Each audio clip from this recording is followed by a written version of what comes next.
Welcome to Orchestrated, a Musio podcast where we discuss the past, present, and future of music creation to explore exactly what it means to be a musician in the modern era. I'm Chris Hayzel, and this week, Mike, Patti, and I are joined by film composer Brian Ralston. Now, Ralston has over 20 years of experience in the media music industry, and his career is marked by uplifting, heart-pounding, melodious compositions that have captivated audiences worldwide. And with an interest in nurturing future composers, he's taught for UCLA's film scoring program, as well as hosted the popular SCOREcast Podcast, helping to shed light on the business intricacies of the film industry from a composer's lens. So in this episode, Mike, Brian, and I dive into what it means to be a professional composer, the mindset of an entrepreneur, how to empower yourself when you're just breaking into the industry, and so much more. Brian also tells us about his new seminar, Demystifying the Composer Business, and how he plans to use it as a vehicle to guide young composers through the less, glamorous parts of being a professional. So be sure to check out the show notes for more details. Before we hop into the conversation, you can catch us on Instagram at Musio, and check out our YouTube channel at musio.official for more fun and more content. And if you're a music creator looking for some quality virtual instruments, don't forget to head over to musio.com to get a ridiculously huge collection of some of the world's best sounds completely free for 30 days. So now that we've gotten that all out of the way, let's get down to business in our conversation with Brian Ralston. What part of the world are you in? Los Angeles. Oh, cool. Whereabouts? So Baldwin Hills, like if you draw a line between USC and LAX, yeah, there's the Baldwin Hills where they have the oil stuff. So I'm on the east side of that. Somewhere around here, Ray Charles used to live. It's kind of like this famous area for Motown and stuff. So did we start the podcast, or are we doing it Joe Rogan style here? We're recording. Yeah. We're rolling. I'd love to know how do you guys know each other? Let's just start there. Like, how did you guys meet? Brian probably doesn't remember it, but when I was like 20, I was in Long Island. I was going to school, but I always wanted to go to USC, and I connected with Brian King, who was the new chairman of the department. And I talked to him on the phone. He's like, "Yeah, you should come out. We're going to do a session in a couple of weeks at Paramount." I was like, I can just come out and just sit on a session? Like, wow, cool. So I flew out and I sat in one of the students' sessions. They did like 13 sessions a year at Paramount. It's one of the coolest things about USC. You get your music performed by real players, these iconic studio players that we all grew up listening to. But I went and I remember connecting with this friendly gentleman sitting in the back, and it ended up being Brian Ralston. I'm very 99% confident that it was you. Yeah, I don't remember that. He doesn't remember, but I remember that. And I was like, "How do you like USC?" And he's like, "It's great, it's amazing." And I ended up going the year after in 2002. Because my year was the last year Buddy Baker was officially head, and Brian King was his number one, and then Buddy died like right after or towards the end, he died in August of that year, right? And I started September, it was sad. Yeah, and then ever since we've just known each other and known of each other, and of course, me being a trumpet player, when Cinebrass stuff came out, I'm always very picky about my brass samples, and at the time it was, and still is, like what I use and the best. So we've just known each other through that. Yeah, but I wanted to have Brian on this fledgling podcast because Brian, to me, is one of the most articulate voices out there in our world of music, business, and do you also used to be part of the SCOREcast, right? Is that still going? I did, and it is not. So we did a podcast, SCOREcast Podcast, for many years, probably over a decade, actually, with Dean Ogden and I. Dean had started that earlier on with Lee Sanders, who does The Amazing Race. Lee got busy doing other stuff, and at some point, a few years into them doing that, Lee left. Dean came to know me, invited me in to co-host with him, and I think we had a really good just rapport. I like to think we were fun to listen to, even if what we were talking about was mundane or whatever. And we did that for 10 years, and the whole point was to help composers learn about everything, even outside of writing the notes.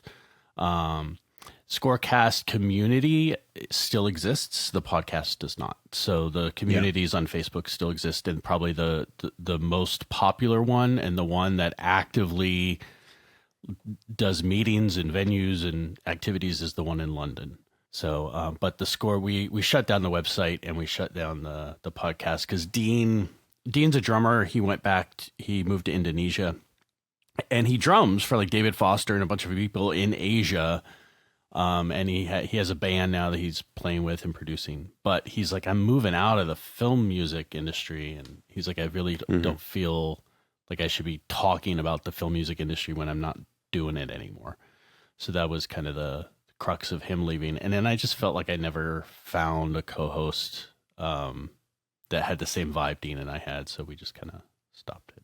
Brian, were you always sort of business minded? Did you start out that way? When you were first starting out in music, how much of that was a learning experience for you? And what was that learning experience like? Honestly, all of it.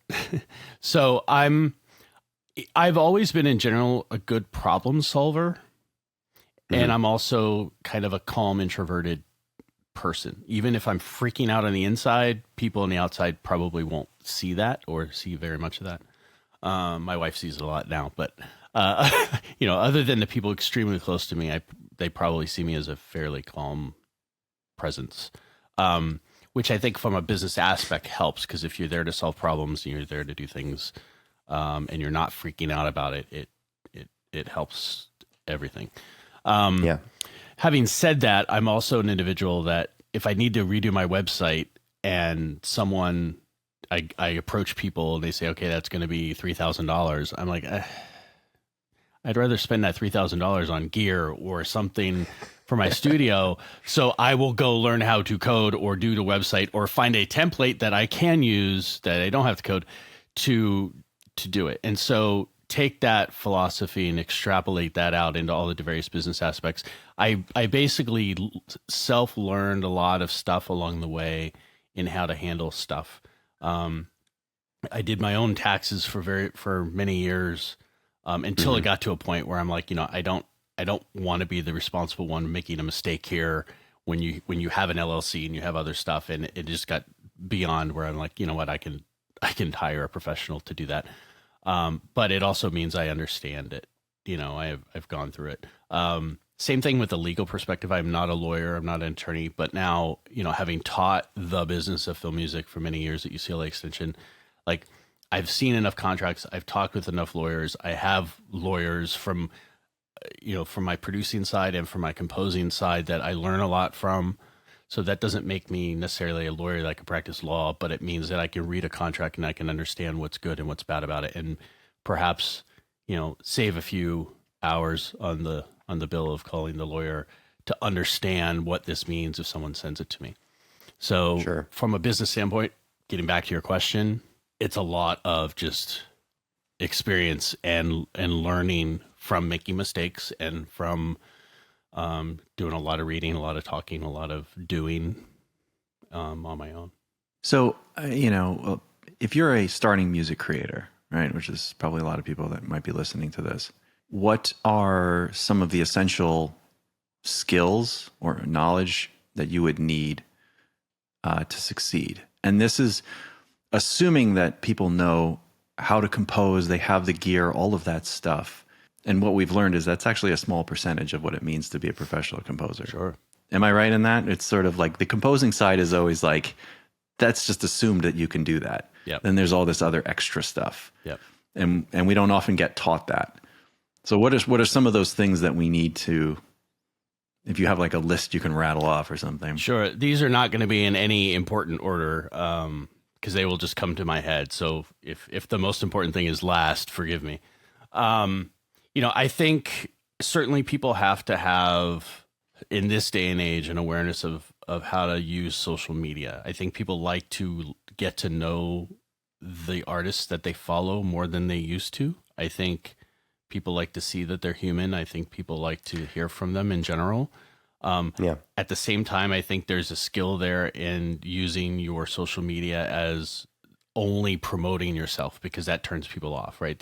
People want to get to know you, and by that, it's an organic, I want to follow this person. And so it's, I guess, kind of learning or knowing how to use social media to your advantage and who your audience is. I think at the outset of a career, I personally would care a lot less about getting the world to follow my music than I would about the industry to follow my music, because if you haven't done many films and your point is to get hired by directors and producers, I don't really care that you have a huge YouTube following yet. I think all the music, you want to have a music supervisor following, you want to have all the directors following you. You want to be active in forums for filmmakers and producers and editors and all that stuff. Right. And so it's, I guess, a knowledge of how to use social media and how to use it effectively. I think people certainly need to understand, not be afraid of the legal stuff. I think if you can learn how to read a contract and learn to understand it, that will go a long way. You don't have to know how to write your own contracts. You shouldn't be doing that. You should actually be using an attorney to protect yourself. But I think a lot of people put that off to the point where they don't understand what they're getting, and so don't be afraid of the legal stuff. I think from a financial stuff, you have to get your financial ducks in a row. Not everybody's going to be able to form an LLC right off the bat, but everything you do can be a business expense that you effectively write off. And the ultimate goal, I would say, of a business is to be able to offset your income by expenses and reinvesting in yourself. So, if you make $20,000 for whatever music stuff you do during the year, well, you've probably bought an awful lot of software, and you have probably a cell phone that is your main business phone. You have website fees, you have email stuff that you can use as a write-off to bring that tax liability down. I think a lot of people don't they leave a lot on the table in terms of money and finances. Having an LLC or a legal entity to work in is a great way to do that, because you create this corporate or financial separation between your personal life and your business life. Composers, I don't see a lot of small people getting sued for copyright infringement of stealing some theme, but it does happen in the music world. And you want to be working under a business where if someone is suing you for stealing their theme or stealing their song or whatever, they can't come after your home. They can't come after your personal assets or your family. So creating this corporate separation is important for reasons beyond finances. It's funny that you mentioned that. I remember I had an experience when I got signed on to do a mini series for ESPN, and the producer called me in and he was writing up contracts, and he was actually trying to get me to do like a certain amount or a certain number of cues for free. He was trying to set a threshold of like, if the cue is under this amount of time, you just do it for free. And I was like, I don't think that that's appropriate. A 30-second cue could take all day, or it could take 30 seconds. It depends. Sure. At the time, I think I was only 22 or 23. So I was sort of just, getting my feet wet, and I hadn't incorporated or anything like that. And he said to me, all right, I'll sign this contract. And then as he was signing it, he was saying, you should really think about incorporating, because if you don't deliver on this contract, I'm going to sue you. And if you were incorporated, I wouldn't be able to take your house or your car. And I just remember being like, wow, this is the world I've stepped into. Yeah. So that advice that you're giving seems really applicable for sure. And to the contract points you were talking about, sometimes people are afraid to negotiate, right? And I will be the first to tell you that I don't think the ideal scenario is that the composer can just be the creative and they have someone negotiating for them. It doesn't have to be an agent, because a fledgling composer is not going to have an agent, right? So, but hopefully maybe that's your attorney. Maybe that's a lawyer. I don't know. But if you're in a scenario where you are truly by yourself and you're being handed a contract, it's a negotiation. People expect you to negotiate. And I think, pushing back with another suggestion of what this could be should be, comfortable. You need to get comfortable with that. I would tell you on Crooked Arrows that I did, the initial pitch to me from a contract perspective and a budget perspective, as they wanted to hire me, was that it was going to be an all MIDI score because, they didn't know. And I sat there and I thought of an argument and I said, you know what? One of the main production companies of it, there's always an LLC that makes the movie. And then there's a separate production company, usually co-production companies for whatever reason. And one of them was called Sports Studio. And they get involved in pretty much any film that has a sport. They're involved. They might be providing uniforms, but they might be providing funding. They do it all. And they were involved in this. And I went back and I looked at every film Sports Studio has done. And there was not one film that did not have a score without a live orchestra. Literally, Miracle, with Mark Isham, Rudy, all these films had huge scores. And now here's this movie, and they weren't the only production company, but, okay. And it didn't have that. And so I made the argument. I said, look, everybody's going to have an expectation of what this can be. And it needs, and I would like it to be this, but in order to do this, we have to have more money. That's not going into my pocket. It's going to go directly into your film and into the production of it. And we almost doubled our budget, and we did it on contract in Los Angeles. And if I hadn't pushed back and just said, "Oh, I'm so happy to get this project," I'm going to say yes. Yeah, it would have been a MIDI score. And so I you have to be willing to negotiate and to push back. And sometimes, you're not going to get no one's going to get everything they wanted. They didn't get what they wanted. They agreed to fund more money into the orchestra, but at the same time, you have to be willing to negotiate. Well, and that's hard to come to, right? Like from being the perspective of when you get into composing or even writing original music or whatever, it's like you're coming to it from a creative aspect. You got involved because you're interested in creating music, and so like when you're first at the start of your career and you have a contract put in front of you, or you're in the room with a producer who's been at this for decades, you feel like such a small person in that room compared to the person that you're negotiating with. What do you think, what are some things that creative people can take on to feel like they have the power to negotiate in that situation? Just to do it. I mean, if someone came to me with a short film and said, I have no money, will you score it? I still think there's a negotiation there. There's an acknowledgement, this is a short film. Everybody's doing this for a student project. There's no money. But one, I would say, okay, then if you're being asked to do this for free, first, I wouldn't do anything necessarily for free. I think something can be negotiated, even if, okay, let's just say I have $100 for my short film. Can you write me a score? And, but it's a promising student at USC, Chapman University, AFI, whatever. And I feel like I want to start building a relationship, and it's a subject matter that interests me. So I say, tell you what, let's take the $100 you have. This is the negotiation. Let's take the $100 you have and turn that into a license fee where I get to own everything, the publishing, the writer share, everything of it.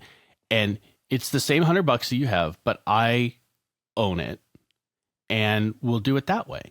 Like, that would never happen in a studio. But in the independent world, that would absolutely happen because they'd be like, great, let's do it. Because they don't know what that means necessarily. So now it's your job to understand and explain what that means. And I would tell them, if you want a Michael Jackson song in your movie, you don't need to own the Michael Jackson song and the recordings of everything about it. You just have to license it with terms that give you all the rights that you need to sell it or distribute it or whatever. It's the same thing for a score. Doesn't have to be any different. And so just treat it as a license agreement. And so you take that same amount of money and negotiate kind of in your favor. Now, are you going to make publishing on a short film that's not commercial? No. But you do start setting precedent in your contracts that, under a certain threshold, I license and not do a work for hire. If I want to do your short film, I'll do it, but it's going to be under these terms. and you just start negotiate. Everything can be a negotiation, and it doesn't have to be necessarily even for money. So what you're saying is like, so if you own the music or you own the publishing, what does that mean? Like you own the control, the intellectual property, the copyright of that music. They're licensing and can use it in their film, but you could theoretically put it into your own music library. You could use it for another film. You could create a concert suite of it because you really like the themes and how they flesh out. You could do your own soundtrack. You could do your own audio recording release on Spotify. Remonetize it. Exactly. Yeah. So you could do pretty much anything you want with it, which Yeah. So like it's like, you know, if you weren't to do the licensing fee, if you were to just do the music for the $100, it's like that music goes to that movie and that's the only thing that you can use it for. If you license it to them and that $100 is the licensing fee, then you can use that music to make more money in other projects if you would like to, like you were saying, right? So the life of that lives on. It continues to hold value for you as you move forward in your career. Correct. And that's not going to be a huge boom when you just look at that short film. But if you look over 10 or 20 years of having a lot of stuff where you build your catalog of music, you know, like the people that tend to make money on Spotify, they don't make money on any one thing. They make money because they have a lot of things that are all adding up. So how do you see things changing? I know like when we were starting, the idea of being a film composer, or writing film music, quote unquote, was what we wanted to do. But that's really changed. Like I don't, especially amongst younger people, I don't hear that term as much, film music. Yeah. I think there's a lot of people that are want to get into game music. Like that's become actually fairly prestigious. You know, 20 years ago, being a game composer was considered second class. But now it's like a lot of people aspire to do that. Absolutely. And it seems like things have really shifted, and a lot of people are just writing music for their own social channels, and or just getting it out there and putting it up on Spotify, making as much as they can from Spotify or whatever. And like, where do you see it going? What's the future of music creators, and what does our whole industry look like? That's a different question. Yeah. So how's it changed to date? What has been your observations? I feel like the stigma of moving between genres of what you do has kind of gone away. So like you were alluding to, I think there was this pecking order of film composers are at the top, right? TV composers below that, even reality TV below that. And then you got music library, whatever. I think that the pecking order has all blown up and it's just kind of media music. So you have film composers doing games, you have TV composers doing films, you have game composers starting to also do the film related to the game. Like you have all these mixes. I think there are still a couple hierarchies that I have some friends that are doing that feel a little stuck. Reality TV or daytime TV stuff tends to be that, and perhaps that's because it is much more of a library gig than it is scoring to picture or creating narratives, musical arcs. Right. They're not, they're just doing 10 bumpers for, a daytime talk show, but they're making bank because that show is playing every day and it's, so they're making a good living, but they're creatively probably not where they want to be. But having said that, I think the stigmas have gone away. I think a lot of people are being and will continue to be asked to do more for less and to be more diverse in what they offer. So I think we used to be able to delineate, I'm just a composer, we need to have a mixer, we need to have a music editor, blah, blah. And now I think a lot of people come to the composer and expect or anticipate that because of that package deal that we typically get, you're going to provide final product. And if that means you're doing your own mixing and you're doing your own music editing, that's what that means. And then if you decide you want to have a mixer do it, that's your composer decision and it's coming out of your chunk, right? And so we have to add a mixer on our dime, not theirs. So people are being asked to do a lot more and they're, expand their knowledge in how they do things. And so, yeah, you mentioned the package fee. I mean, I almost feel like that's the only way.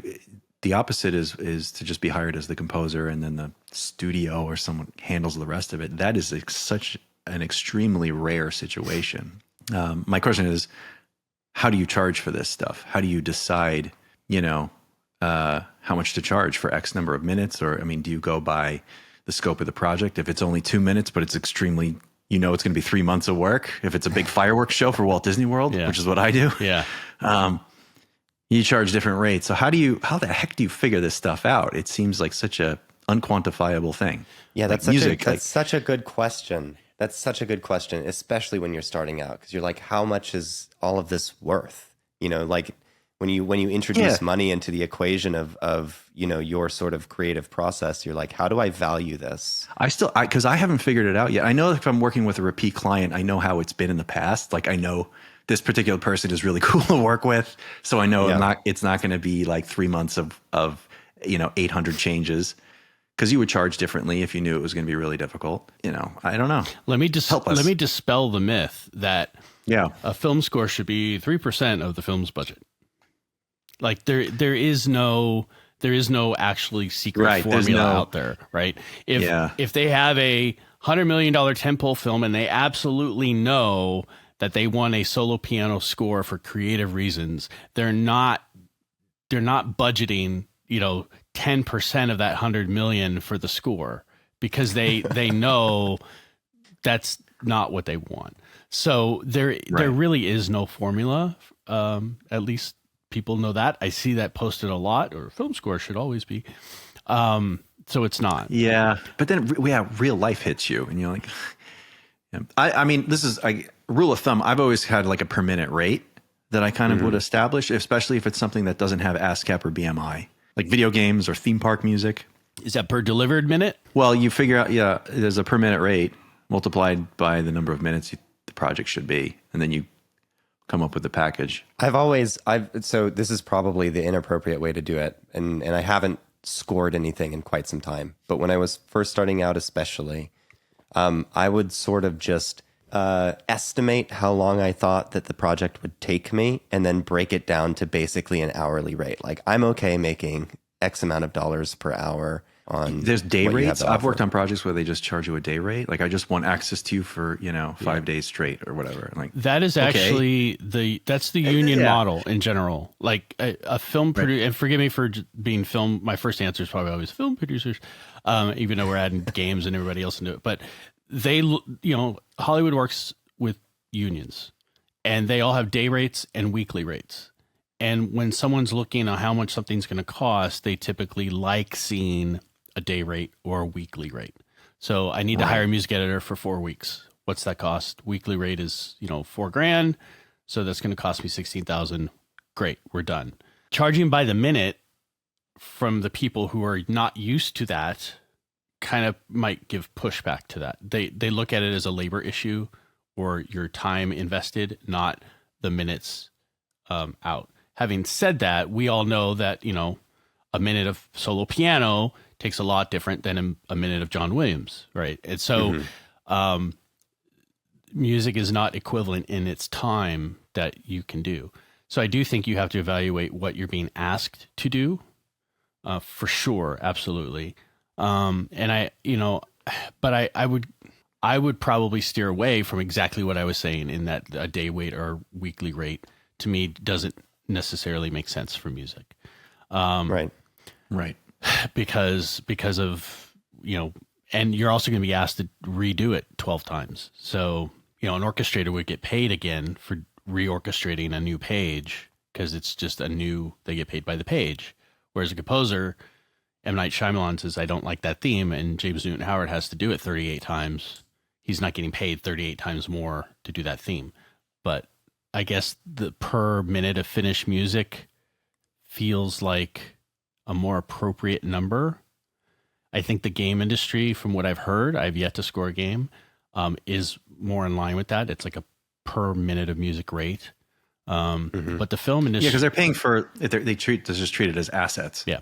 And they're just paying for these assets that have been created. It's like a tech company. Yeah.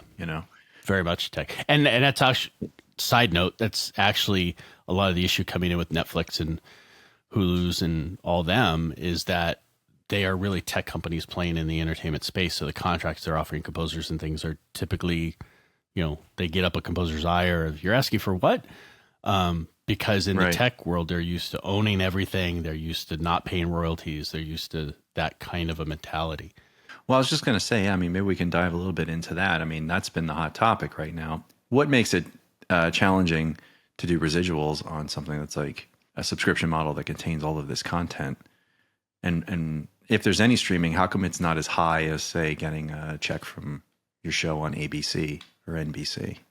I will say our PRO royalties on terrestrial television and radio and traditional delivery methods are based on market value, which is based on potential eyeballs, right? So Los Angeles being a huge market is going to have a larger fee than Des Moines, Iowa local broadcast, right? Because the potential eyeballs there are different. So they're paying out long ago negotiated rates, which are fluctuating based on region and where you are and how many eyeballs could be watching the Super Bowl on that day. When we get into streaming, they know exactly who's watching. They know exactly who's watching, and they know that they clicked off after 8 minutes, or they know that they stayed through to the end, or they know that they watched 5 minutes and then fast forwarded for 10 minutes and then fast forwarded again for 10 minutes and then clicked off. And so we're now into the micro analysis of who's being watched. And the argument is from the tech companies, why am I paying for 1 million potential people when I know actually only 17,386 people watch this? And of that, 1,283 of them clicked off after 15 minutes. I only want to pay for 15 minutes worth for those 1,200 people. And I'm only going to pay for the tens of thousands that watched and not the potential million Netflix subscribers, which from a business standpoint is rather astute. Why should they have to pay a rate because they have millions and millions and millions of subscribers when they're not watching all the content? They're only watching what they're watching and for the pound of time they're watching it. So, I can't argue with the business argument of that, but as an artist who would have content on that, it sucks. Right. Yeah. I mean, that's why we get Netflix residuals that are next to nothing. I would throw another wrench into this argument of royalties and stuff in that, is streaming really a public performance? What do you mean by that? Public performance goes out on public airwaves. You have it in Los Angeles, you have an antenna, it's broadcast out. The public, the FCC controls the airwaves. Those are public airwaves because they're controlled by the government. Okay. Even a lot of the telephone line delivery systems and cable systems had involvement in that. The jurisdiction that controls access to that is a governmental regulation. Okay. The internet is not regulated like that. The internet is private. Okay. So let's say I have a movie, QuickTime movie, and I have it in my computer. I'm going to give you some examples. I'm going to have it in my computer here, and I have it on a server, and I stream that QuickTime movie from my server under my desk to my TV on the wall. Is that a public or private performance? Private, obviously. I'm in my home. It's my computer. What if I put the computer in my, I'm in my studio now, but what if I put my computer in the studio and I stream it to my house? It's a separate structure, but it's just going over a wire. Public or private? Private. It's my own studio. It's my own thing. Okay. What if I rent space on a server 2 miles down the street and I stream the same file to my house through the wire system? Public or private? It's my file. I'm storing on, cloud share, whatever. Or private. It's private. Yeah.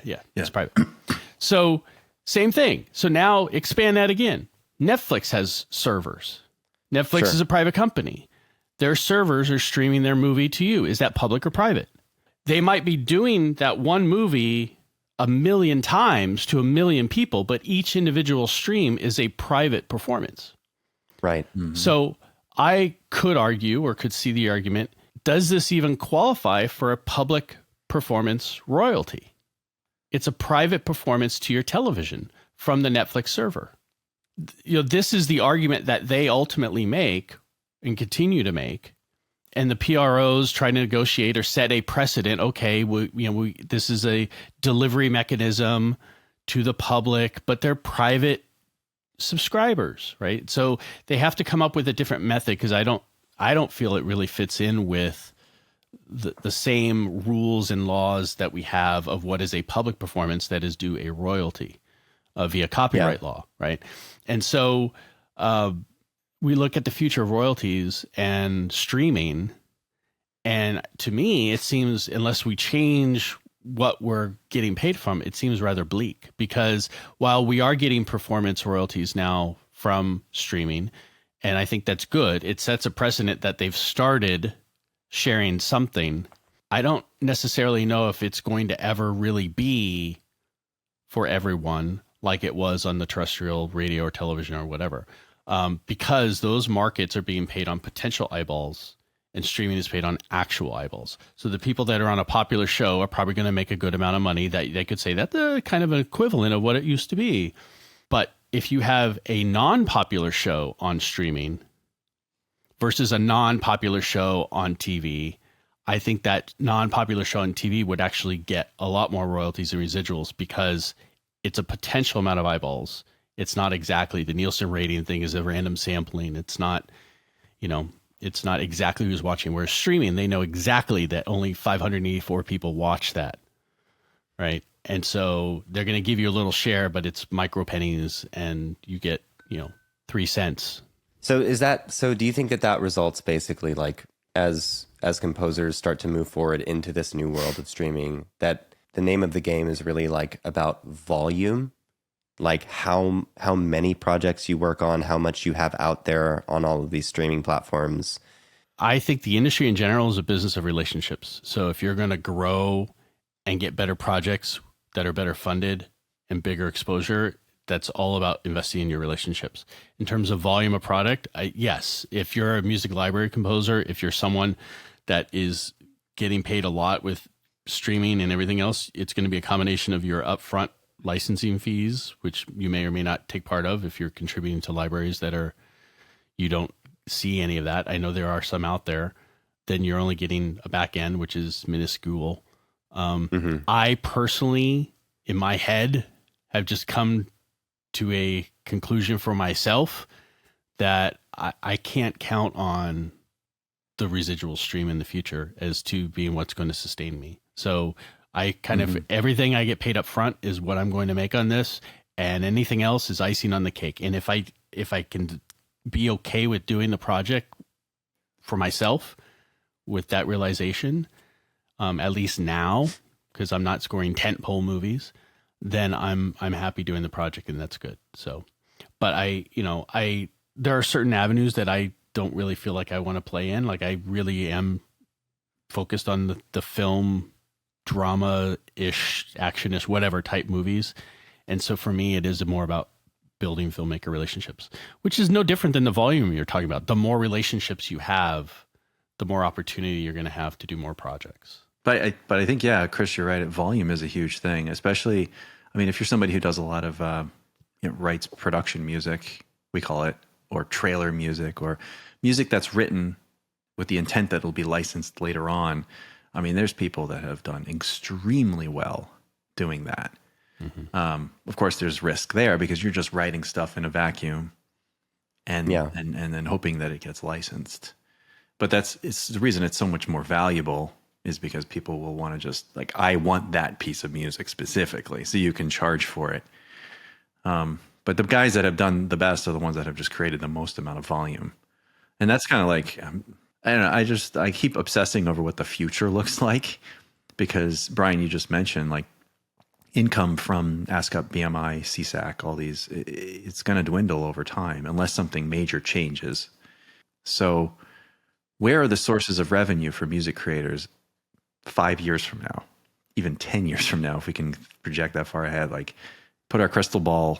Look at our crystal ball here. What do we see things for the ones that are just getting started now? Where should they invest? Like, what area of music should they invest? All of it. All of it.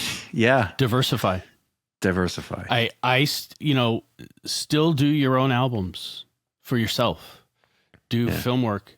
Do game work. Do, if you can get it. Do, I have a lot of friends who are high school band directors from college. They went the music education route. I did not.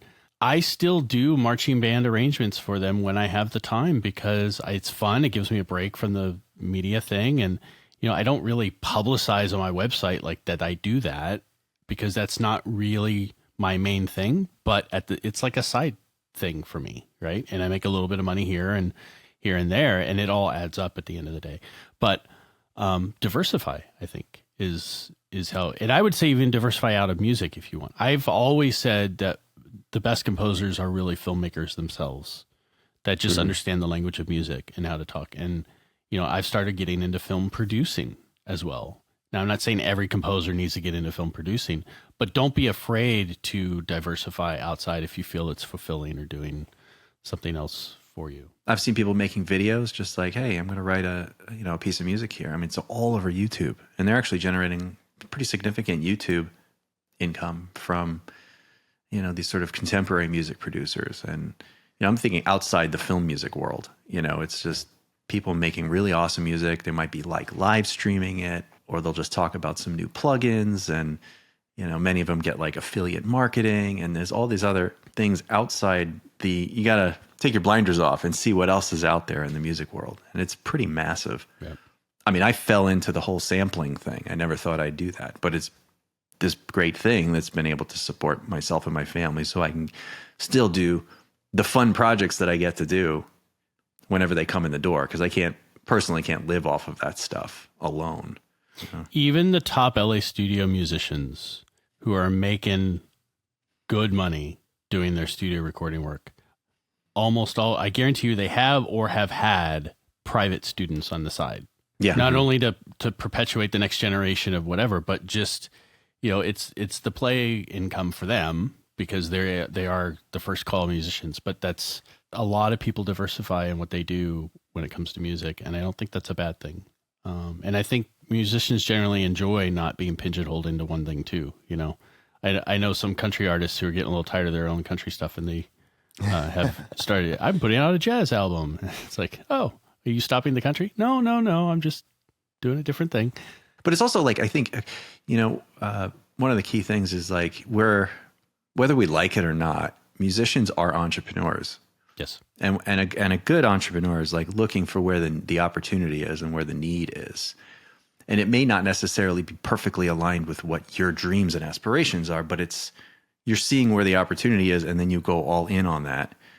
And then that becomes your passion because you're like, this is fun because I'm solving people's needs. Mm-hmm. And if you could do that with music somehow, and I feel like now more than ever, we have to do that. Yeah. You are not a worker looking for work. You are yes, a business. You're not an employee. You're not an employee. No, you're a business looking for clients. And so explain that. What does it mean to be an employee mindset versus sort of an owner mindset? One, I think it means taking responsibility for yourself a lot more, right? Agent Richard Kraft talks about this a lot on the forums. Opening a restaurant, a restaurateur, he compares a lot of this to restaurateurs. You're going to invest probably $1 million and a whole lot of time trying to open a restaurant before you sell one plate of food, right? You got to rent or lease or buy the space. You're going to equip it with equipment. You're going to develop your menu. You're going to hire staff and start paying them to train them. Mm-hmm. You're going to have a menu developed, all this other stuff. And now you're going to open. You have to advertise. That's going to be expensive. You're probably going to have free samples of food out on the corner to have them come in on opening day with balloons and blah, blah, blah. And you have not sold one plate of food yet. And this is really conceptually no different than a composer starting their composer business. You've got, in this day and age, have a website. You've got to have gear. You've got to have the software. You've got to have the ability to create. You've got to get word out about who you are, whether that's you being active on the internet forums or social media or hiring a publicist to promote some early thing that you're doing, right? So there's going to be an investment in there before you start seeing a return on that investment in general. So an entrepreneur understands that all these aspects of building their business are their responsibility and problem to solve. You're not showing up and doing just labor for somebody else. And the fact that we also create an intellectual property that is protected in copyright law is another huge thing that separates us from just labor, right? So which is how workers in employment is really governed. I mean, that's, if you're an employee, you are providing labor for an employer, and that labor has worth and value, and there's hourly wage scales and all this other stuff. And a big part of the decision that led to us being independent contractors years ago, and why we can't unionize, by the way, it's a whole nother show probably, is that we create intellectual property. And there is an asset there, and there's a value there. There's other aspects based on how we work. You can point to getting paid separately as a package deal. We work in our own environments. We are not on anyone else's clock. No one's telling me what software I have to use. No one's telling me exactly how I have to write these notes on this page. I don't have a uniform I have to wear. All these things add up to the fact that you are your own independent business being contracted to provide a intellectual property product.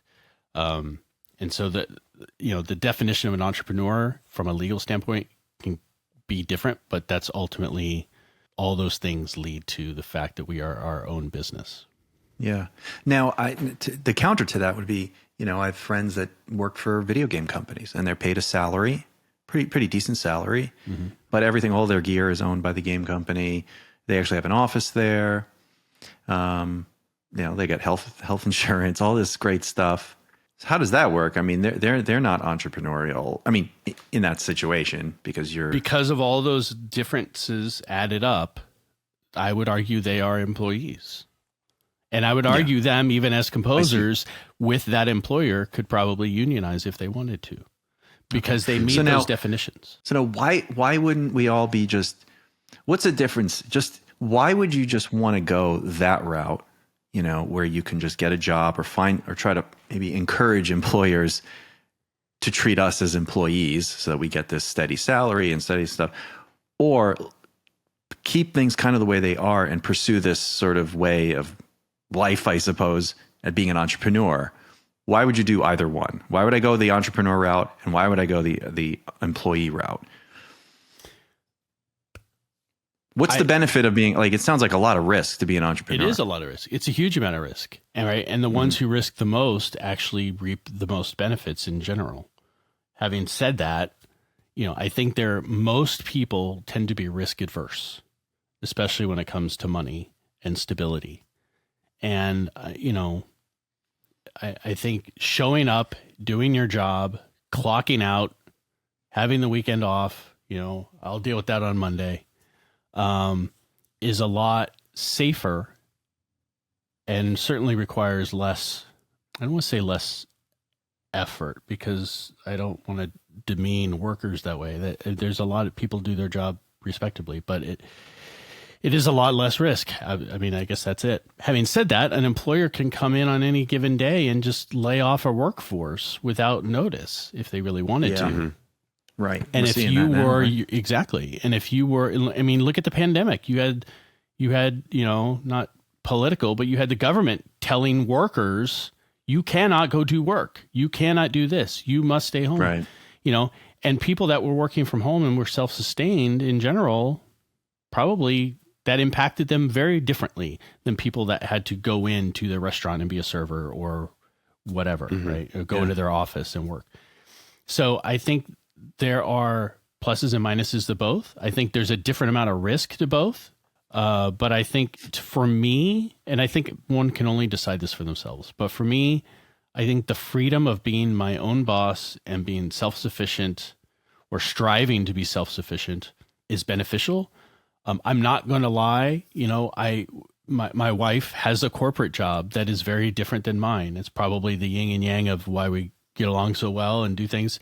She works for FanDuel. She works for a corporate employer, and she's been at that job now for almost 20 years. FanDuel hasn't been alive for 20 years. She's her company bought FanDuel, but then took on the FanDuel name. So she's been there actually since the inception of the company.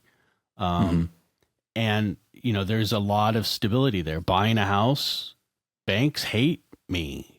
Because, it doesn't matter how good my credit score is. All of my pay stuff gets reported on a 1099, which means there's good years and bad years.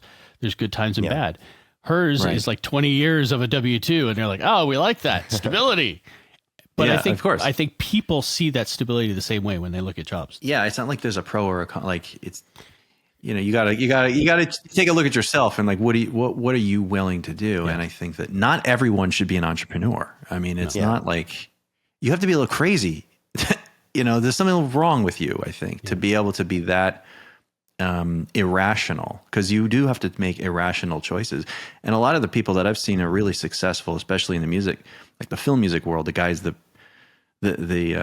A-list guys that we know, almost all of them have done something risky, where they put a huge amount of money up front to do some big scoring session to try to get a gig. Mm-hmm. They could spend $80,000 of their life savings with the hope that they get the gig. Yeah. I've done that, unfortunately. Yeah, I know. Me too. But then you don't get the gig, but it's weird. Sometimes it leads to other things, and that's why I did it there. Right?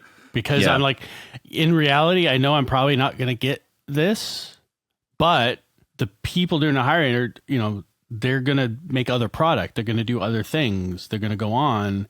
And now I want to be a known entity to them, at least. And so it was an investment, as I saw it, in the relationship in my business brand, to put myself out there like that to the right people. I mean, risk aside, yes, going off and being an entrepreneur and doing it on your own is incredibly risky. But and I feel like the further along you get in your career, maybe it gets a little bit less risky as you build more relationships and you have more under your belt.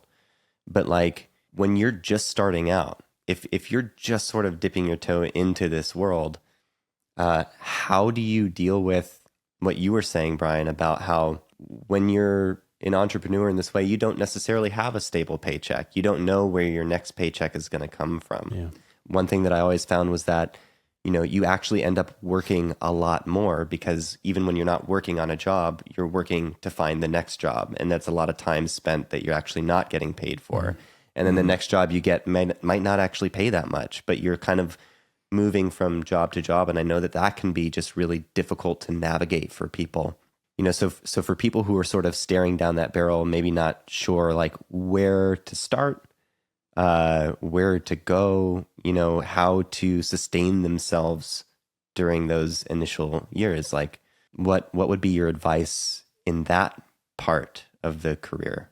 This doesn't really solve, I guess, how to pay your rent, which ultimately is at the heart of the question you're talking about. But I think at the outset of a career, people need to be much more concerned about building relationships and getting experience and credit than they do about what they're getting paid.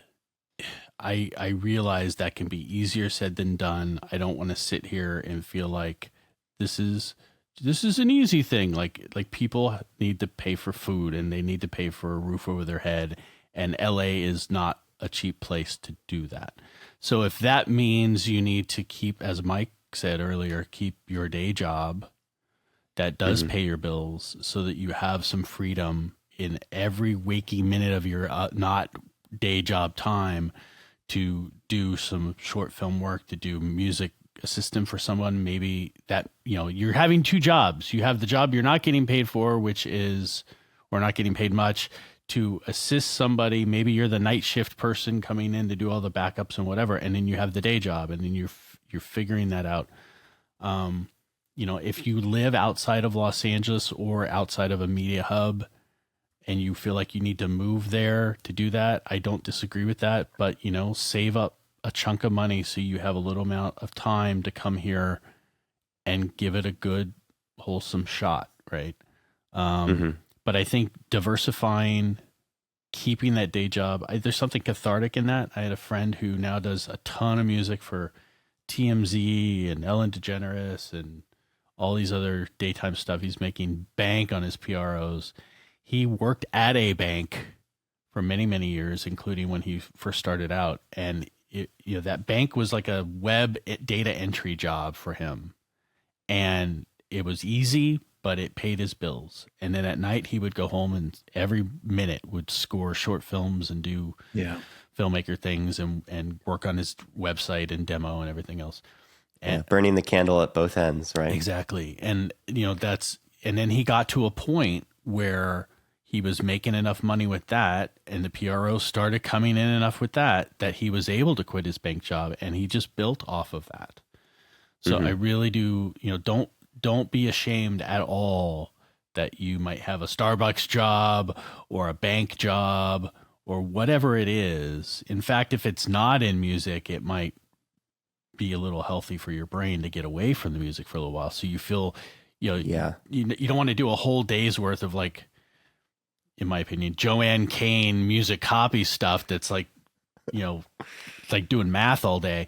And then all of a sudden you got to do the same thing for your own music. So doing something completely different, and then you're excited to go into music might be actually really beneficial. And then it gives you the freedom to, like, say, yeah, I'll do that short film for $100 license fee, or yes, I'll do that other thing for you, or yes, let me help you. And then you build a reputation that people like being around you.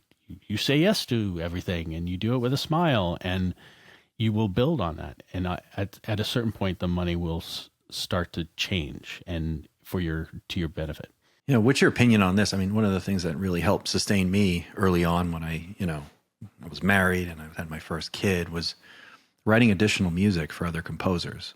That was really just that was a really awesome thing for me. I know it's not something that can further your career, but you get an opportunity to write and will learn from other more established composers, and you get to work on far more high profile projects than you would have gotten on your own. And if you're, I was very fortunate because the composers that I work with, like Chris Leonard's and Jim Venable, they put me on the cue sheet, which was like, they didn't have to do that. And that was super cool. And I think that there's still opportunities like that. That's the problem, is then you end up networking with other composers, which may not benefit you in the long run. But what are your thoughts on that? Because I think that's a really cool way to, first of all, get better at your craft, and then you're not in the hot seat. Yep. Which is you're not doing the politics. I think that's a great thing. I mean, that's literally what I did, although not for very long. But my first job writing music that actually got on air was with Rob Kroll on season 4 of Angel. And, and he was really good to me, probably better than anybody. I didn't work with him that long, but I think it was like $250 per minute at the time. Plus I got 100% of cue sheet writers on whatever I did. Wow. Yeah. I mean, that's awesome. That doesn't happen anymore, but at the time that was huge. Right. And so I'm like, okay. So I think there is a lot of value in cutting your teeth, so to speak, on. Yeah. Cause what I see, at least my 10,000 foot view, is like the composers that are starting to get all the work, they're like magnets. Cause once they get a little bit of notoriety, they get more projects. Yeah. The more projects they have, the more help they're going to need. Yep. And what we're seeing is, like, most of the people that write the music that we see on all these shows are the people behind the scenes. It's not the main composer most of the time. They are often there to, come up with the themes and take all of the meetings. But the real grunt work of writing the music is done by 20-somethings, 30-somethings, people that are just have the time to work 18 hours a day to crank out large amounts of music. Especially on the big shows that do have a large amount of music. Right. I mean, that's such a different world than anything I ever experienced. When I was in the sort of film music world, and I would say that pretty loosely, I fell into it completely by accident. It was not on purpose. I didn't pursue it. I'm a rock and roll band person, and it just sort of happened. But when I was in that world, I didn't even know that there were teams of people that worked with composers. I didn't know that you could go work with a composer as a composer's assistant or anything like that. Like, that world was completely foreign to me. So it's really interesting to hear about that, because, I don't know if that's super obvious to people. I know it wasn't to me. Yeah. There are philosophical things about that. I still think there are the, rest in peace, Johan Johanssons of the world who, will turn down work because they have other work and they won't have the time to, whereas some people will just say yes and then throw a bunch of assistants at it. I do think there are still opportunities. They're probably more in film than they are in television, because films have a much longer chunk of time in general to kind of produce what they're doing. But media has certainly changed how composers work, for sure. But then again, you be the composer you want to be. Right. I mean, not everybody needs or wants to be the superstar that's doing 12 shows and 8 movies, because there's a lifestyle that comes with that. I'm not talking about money, that might not be desirable to people. And so if that's not how you see yourself being, that is okay too, in my opinion. What would you say, like, with your hindsight being 2020, all of the years that you've been in this business, do you think that this is a business that anybody could break into, or are there certain sort of constitutional traits in a person that someone either has to have or needs to be able to develop in order to step into the world of media music? Yes and no, and I'll tell you why. I have a degree in biochemistry. I do not have, outside of USC, I don't have an undergrad degree in music. It's all in science. So I will be the first one to tell you, follow your passion. Like, you can do this, right? Hollywood doesn't magically just crap out movies, right? It's just normal people that decided this is what they wanted to do, and they followed and pursued it, or weren't afraid to follow and pursue it. So in that sense, yes, anybody could do this. Just decide you want to do it and go. Having said that, I do think there's a lot of traits and demeanors of individuals that some people just won't be good at it. And most of those traits have nothing to do with writing music. I think you need to be a really good problem solver. I believe you need to be a person that people like to work with or get inspired to work with. They want to sit in a room with you for months on end solving that problem. And some composers are really good at being, quite frankly, cave people.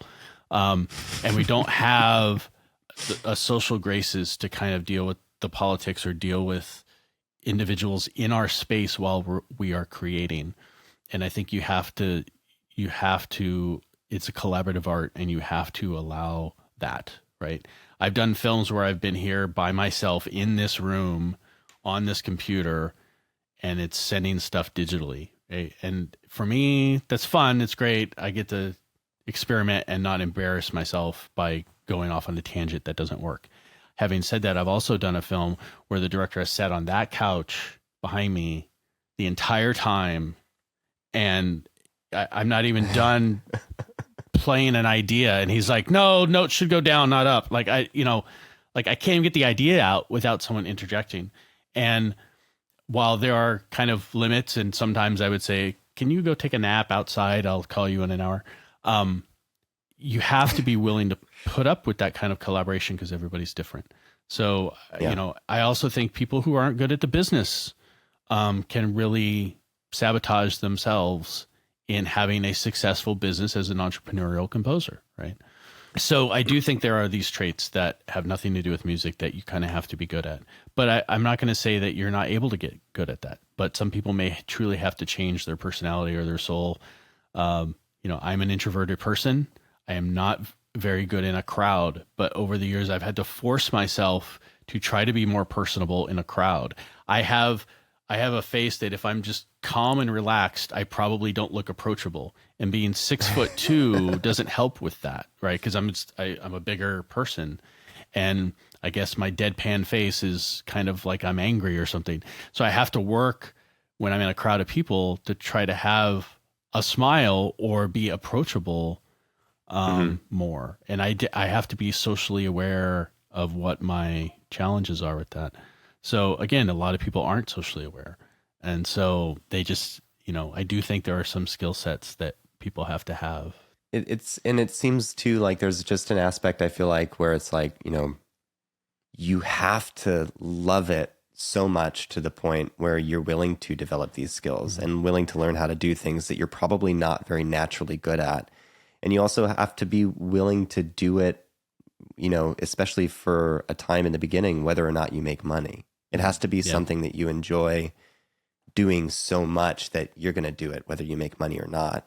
This is, and you can correct me if I'm wrong here, but my view on it is that, the vast majority of people who pursue a career in any kind of creative endeavor, their career is probably not going to turn out the way that they imagined that it would when they started. Yeah. And you have to be okay with that, right? And you have to be adaptable. You do.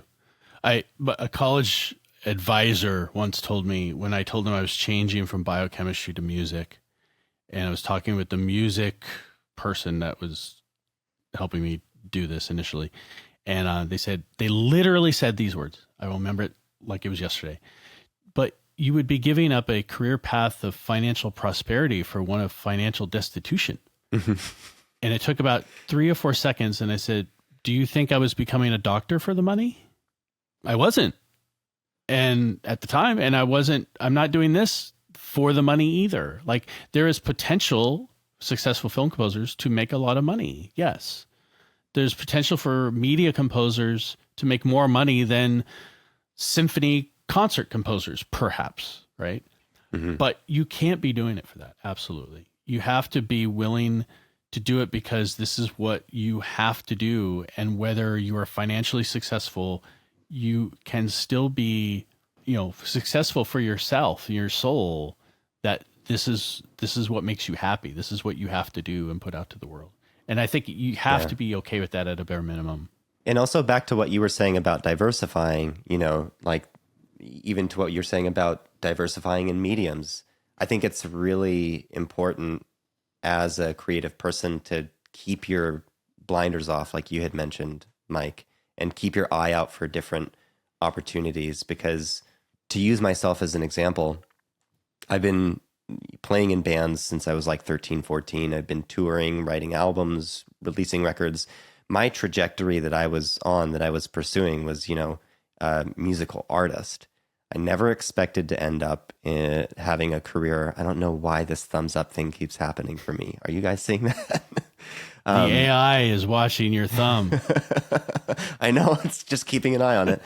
I never expected to fall into a career composing for films. That was something that came out of the blue for me.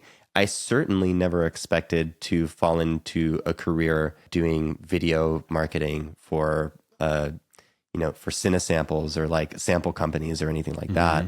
I guess what I'm trying to get at is like, you never really know where you're going to end up.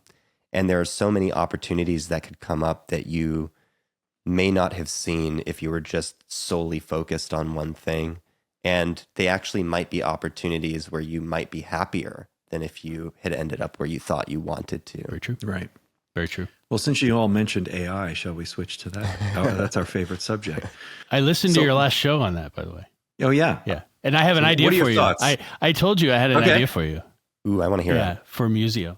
There's a lot of the AI discussion is kind of about the creation of music. I actually think it'd be really cool to have, and I'm not talking about meter, but to have like an AI conductor. So to have a thing in Musio where you could say, trumpet's a little darker sound, trombones shorter on your staccato, and that changes the settings or the parameters or whatever to change those pitches. So it might change the EQ to make it a darker sound. It might change, the scripting of the attack to have a little shorter trombone sound. But like a conductor giving feedback to an orchestra, you could give feedback to the playback of your samples. And within Musio's settings, you could manipulate feasibly all the different settings instead of having to like manually go in. Okay, where's the knob that I turn down to do the EQ, whatever. In one sentence or description, you can kind of manipulate what that is. Well, that's actually super cool, because learning to mix or learning to use all of those knobs or things, that's an entirely different skill set, right? Yeah. Like if you're just coming to music. So if you could just say, hey, this is a little bright to me, that sounds like a great idea. Yeah, that's the thing that slows composers down the most, especially composers that write with virtual instruments, is this sort of like painstaking time that's spent editing MIDI data, right? Yeah. You just go through, you select all the trumpets and you just like moving the velocity values around, or your the CC1 curves, and it's like, can we get away from that? Because at the end of the day, I know we all know what we want it to do. Yeah. So, can I just write a prompt that just says, make this from bar 32 to 64, make it more expressive, go. Yeah. And see what it does, and if it's in the right direction, and then you could be more specific. Well, and you think of it like, I've always looked at MIDI as not the final delivery medium, but a performance medium, which is why I always want to record my MIDI into audio before I mix it. I don't like mixing in MIDI. And then the mixing to me is like a separate task, whether I'm doing it or someone else is doing it. It's I'm mixing audio. And if you were to, take a multi-track from a live recording session, you're going to have that session with all the audio of the trumpets and trombones and close mics and so. So in a similar fashion, The virtual instrument software is just a playback. That is the musician.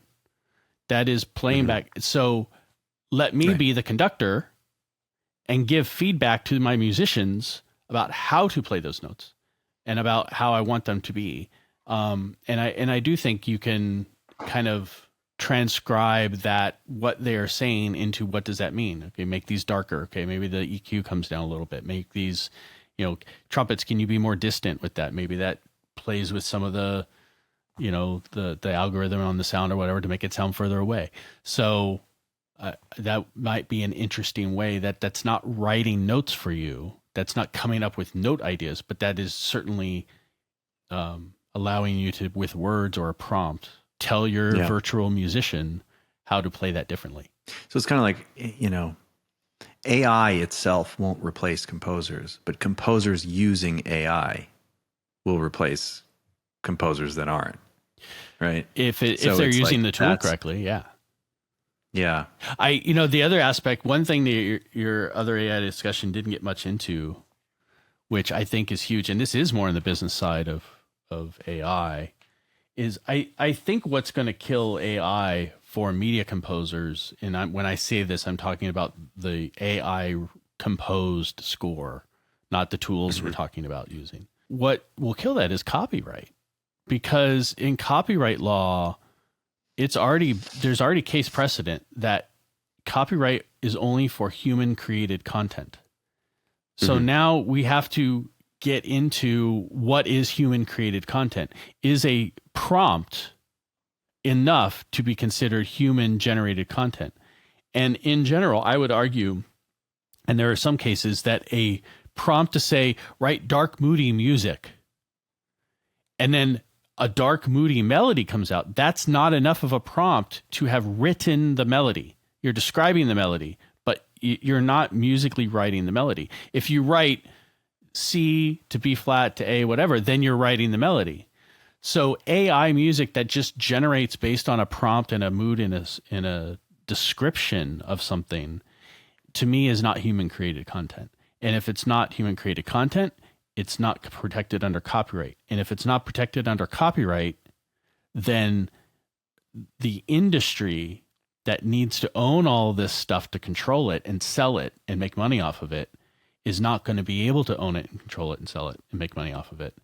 Therefore, for media music, I'm not talking about music in general.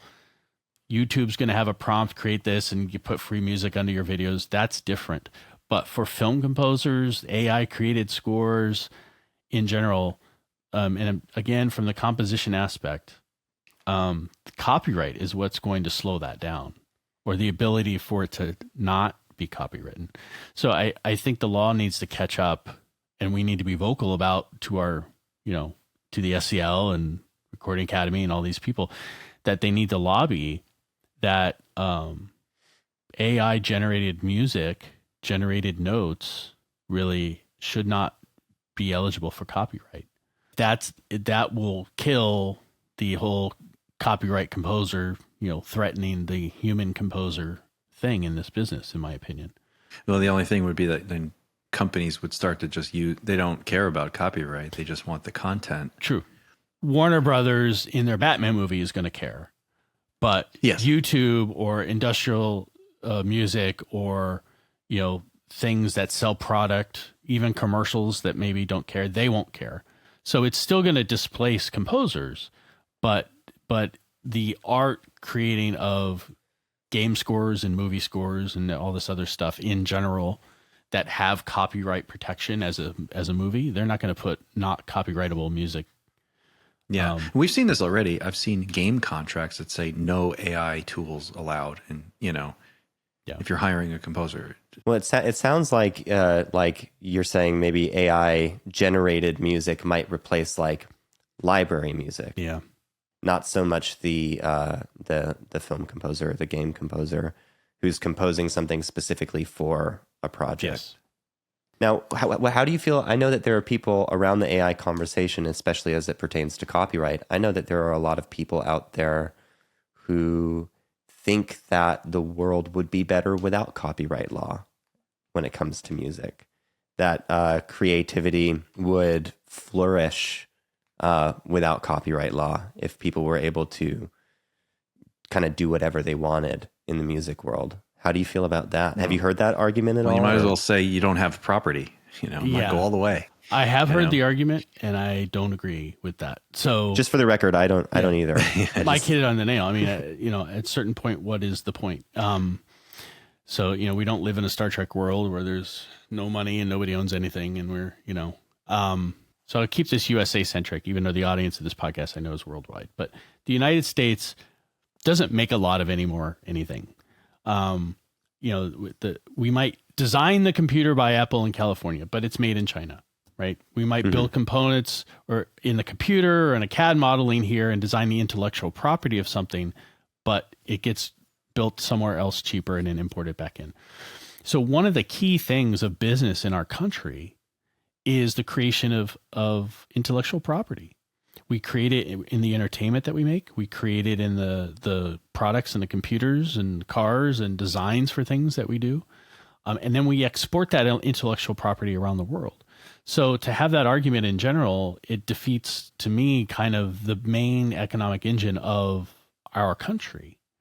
And I think you can make this argument for any country. I mean, I think the products of its people are something that a country should absolutely protect.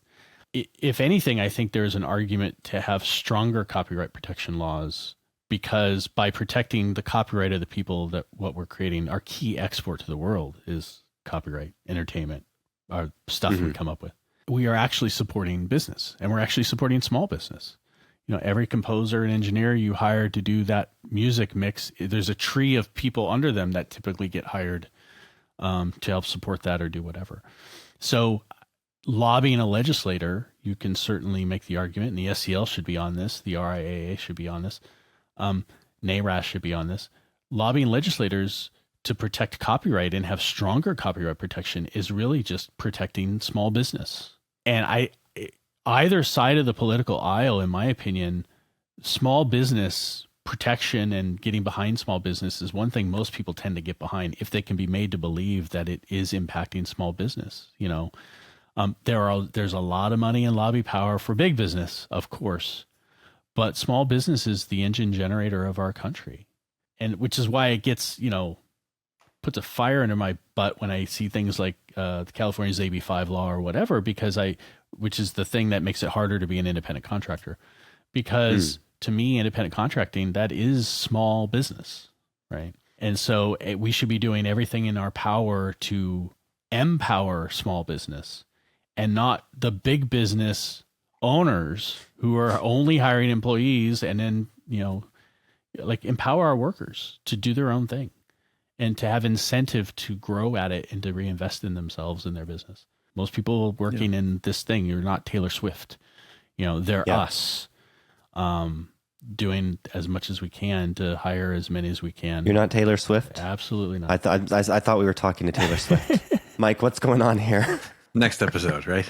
That's But I think you're right, Chris. The path of least resistance is people don't want to deal with copyright. I think of my kids who are they're creating videos all the time for YouTube, and all of their YouTube videos have this music from Kevin MacLeod, I think is how you say it. MacLeod? It's like he's probably the most performed composer on planet Earth right now, because it seems like every single YouTube video has something from him in it, because he released thousands of tracks that are completely royalty free, like totally. It's a very controversial thing to do. He did this many years ago, but it's one of the many tunes that you can just choose from within YouTube to have it going behind your. I mean, he made the conscious choice to do that.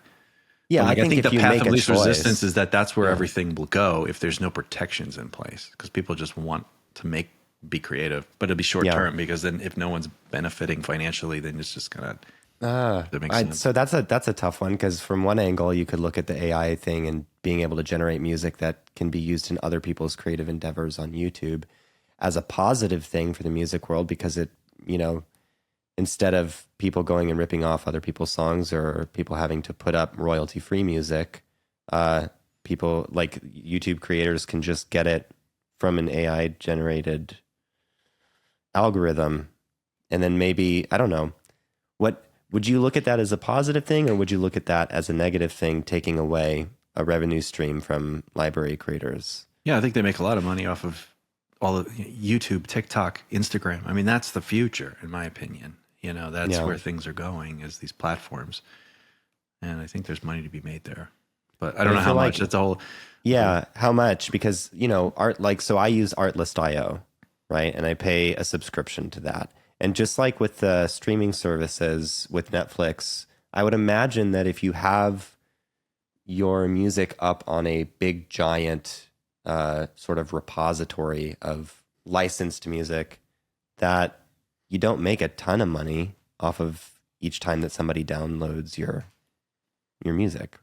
I don't know. I'm just speculating here. I had a friend who had a significant chunk of music in a small library for many years. And because of that, his stuff and the relationships of who owned that library, it got out there quite a bit. He made a nice mid 5-figure sum every year on that library. That library owner decided they wanted to get out of the business, and they sold their library to BMG. So that library of, 1,000 tracks, whatever it was, small, got absorbed in the sea of millions of tracks that BMG library has. And my friend's yearly income went from a 5-figure sum literally down to 3 figures the first quarter that I was reporting. And now it's still barely makes 4 figures because it's diluted in this sea of other stuff. When he was in a smaller library, the relationship of that library owner with the music supervisors and the placers he had relationships, come look at the library, we got this, blah, blah, blah. And they found something they liked. But now it's just in the sea of BMG, and BMG's not pushing his stuff. They're just pushing that they got all, this huge BMG library. So that's interesting. So people don't find it anymore in a bigger library. Mm-hmm. And he had to really change his model of kind of what he was doing, and it has no fault of his own. And you would think BMG, this is good. More people are going to see it. No, it was so diluted, hardly anyone saw it.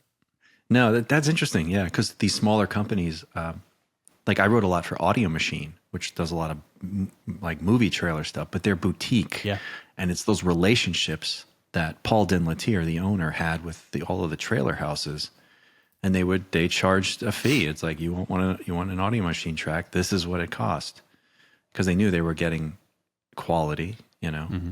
So I do think the music library people in general, it's coming, if it's not already. I mean, it's like the assembly line of building cars. It used to be a lot of people, now it's a lot of robotic arms. It's a nature of how the technology is changing. But I think if we change and adapt with it, one of which is diversifying, don't put all your eggs in one basket, and you'll weather it and be fine.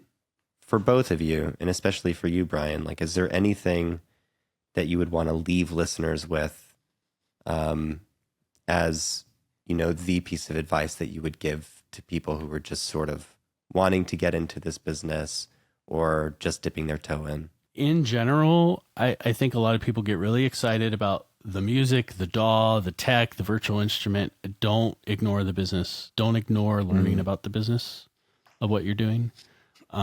Because I think there are a lot of talented people that create a lot of amazing music that do not have sustainable, successful careers because of all the other non-note stuff that they don't really do very well at. Do you mind if I talk about my seminar really quick? Yes, I was going to mention that. Please, yeah. I've been doing this for 23 years, somehow managed to survive. For 13 years, I've been teaching at the UCLA extension in their film scoring program. About 9 years ago, I developed for them, for their new curriculum, the Business of Film Music class, which is basically everything but writing the notes. It's what I'm talking about. It's an 11-week course. I still teach it to this day. We do it about 2 quarters a year, so we don't do it all the time. It used to be spring, fall, and now I think it's going to be summer, winter. And every class, I have a guest come in. We talk about contracts. We talk about agents come in, publicists come in, all that stuff. Lawyers come in.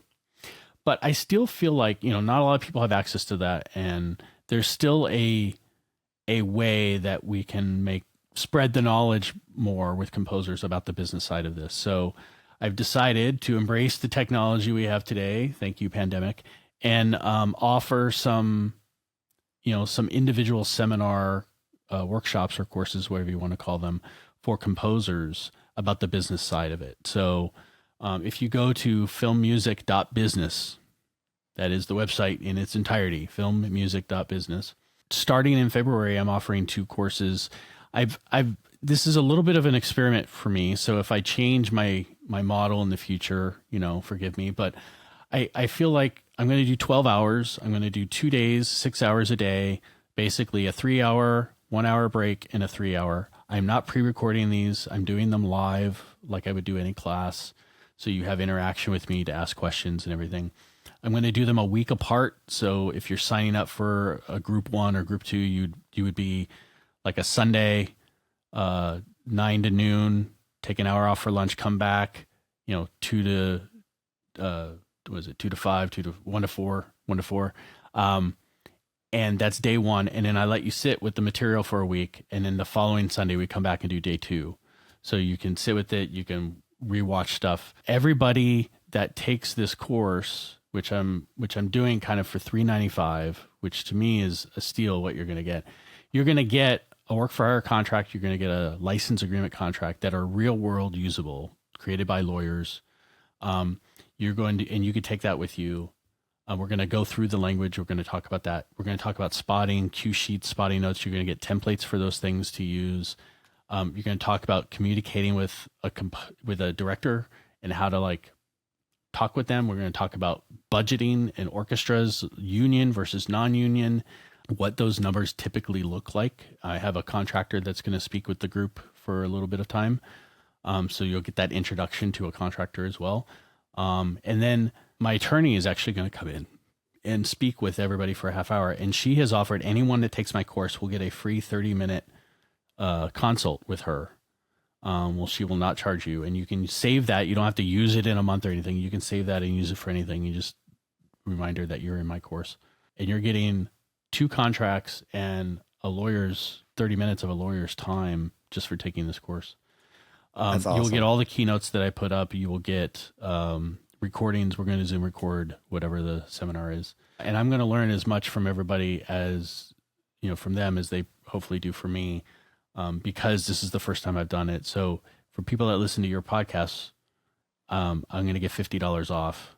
Oh. So if they type in the coupon code when they do it, orchestrated, it will give them $50 off. Well, that's a very, very nice gift. You guys, I just wish that I had something that I could sign up for like that when I was starting out, because so much of this is unclear, especially the business aspects of it, all of the things that we've talked about. I had to figure those things out on the fly, and to be able to have a course to sign up for this would have been absolutely amazing. We're going to do a weekday and a weekend version of the course. So people that I picked Tuesdays this time and Sundays for the weekend version. So if weekends are better for you or weekdays are better for you, there's 2 options in February. One starts February 4th. The weekend version starts February 4th. So it'd be 4th and 11th. The weekday version starts on the 20th. So it'd be the 20th and 27th. And then I'm going to evaluate how well that went. And my intent is to offer it again. And basically the quarters that I'm not teaching at UCLA, I will probably be doing this separately for myself. It is a much more condensed thing, of course. So we don't have time to get into every single topic that I would like to get in, but I'm going to really try to make it beneficial that people come away with some good stuff. That's great. Amazing, man. Yeah. Really, really cool. Everyone needs to sign up. Yep. You'll find the link in the show notes. And the code was orchestrated, right? Orchestrated. Enter the code orchestrated. Yep. I might sign up. Hell, that sounds amazing. Brian, thank you so much for being here with us, man. Thanks for having me. Really, really great conversation. It's good to be back in podcast chair again. I don't know. I feel left out though. I didn't have my SM57 on the. It's in my vocal booth, and that's all right. Your mic actually sounds fantastic. It sounds really, really, really nice, and it looks super professional. That's yeah. Good. Thanks for joining us for another episode of Orchestrated. We hope you found that conversation helpful. To check out Demystifying the Composer Business, visit filmmusic.business or just, follow the link in the show notes. And don't forget to enter the code ORCHESTRATED to get $50 off the 2-day seminar. And seriously, don't sleep on this seminar. The film music business can be pretty murky and difficult to navigate on your own. So, resources like this can definitely help you make sense of it all. Follow us on Instagram at Musio. Check out our YouTube channel at musio.official. And really, I invite you to go to musio.com, sign up for a 30-day free trial, get a whole boatload of virtual instruments, and just get creative. You don't need a credit card, you don't need to pay for anything, just go, sign up, and have a blast. I promise, you won't be disappointed. Thanks again for listening. Until next time, I'm Chris Hayzel, and this is Orchestrated.